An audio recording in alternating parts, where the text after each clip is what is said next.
9월 21일 목요일 오전 7시 53분입니다. 어제 FOMC 회의는 기준금리를 추가 인상하지 않고 동결로 마감됐습니다.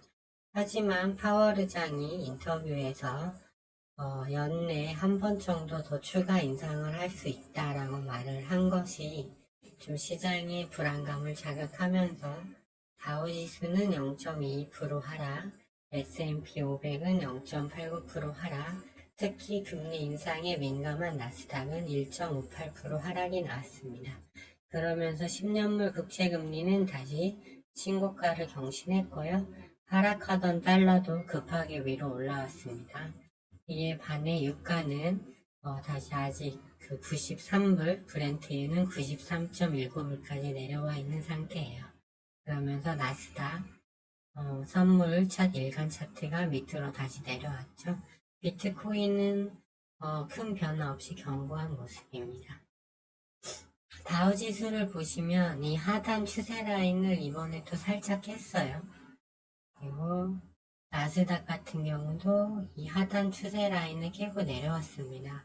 물론 파월 의장의 발언, 그 다음에 이런 것들이 좀 영향을 줘서 하락이 나온 걸로 볼 수도 있습니다. 네, 그렇게 볼 수도 있는데요. 일단 분봉으로 보시면 투매 시그널이 들어와 있고요. 장 막판에 파월 의장 연설할 때 밀렸거든요. 그래서 일단은 투매 신호가 떠 있고 유가가 그때 일봉 차트에 과열 시그널이 들어와서 더 가더라도 좀 쉬었다 가야 된다고 했잖아요. 그렇기 때문에 일단 유가가 다시 내려 살짝 조정받고 있기 때문에 이 물가 이슈를 통한 그런 하락 부분은 좀 어느 정도 진정이 될 걸로 보고 있습니다. 왜 그러냐면 어제 파월 의장이 한 말도 믿을 만한 데이터가 필요하다. 데이터를 보고 결정하겠다. 뭐 이런 뜻이었거든요. 그렇기 때문에 결국 물가가 중요하겠죠. 재건주 보시면 유신하고 SY 60분 봉상 이제 좀씩 여기 일봉상 나스닥이 좀 많이 밀리기도 해서 좀 내려올 확률이 좀 생긴 것 같기는 해요. 그래서 어제 말씀드린 대로 30분봉 기준선으로 해서 유시는 45,000원, SY는 6,000원 최종 지지 라인으로 보시고 어제 또 시간에서 2%씩 또 하락이 나왔죠. SY는 2%, 유신도 좀 하락을 했기 때문에 이제 이 45,000원이 현저하게 이탈하는 흐름이 나온다면 이때는 차익 실현하셨으면 좋겠고요.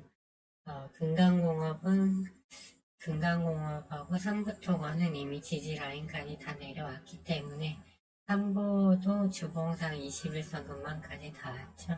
그래서 금강하고 삼부토건은 좀 가져가시길 추천드리고요. GNC 에너지도 주봉상 거의 다 내려온 자리이기 때문에 현재 보유 물량만 가지고 가실 것을 추천드리겠습니다. 네. 이제 오전 영상은 여기까지 하겠고요. 어제 파월 의장의 발언을 보면 핵심은 역시 물가라는 걸 다시 한번 말해준 것 같습니다. 네.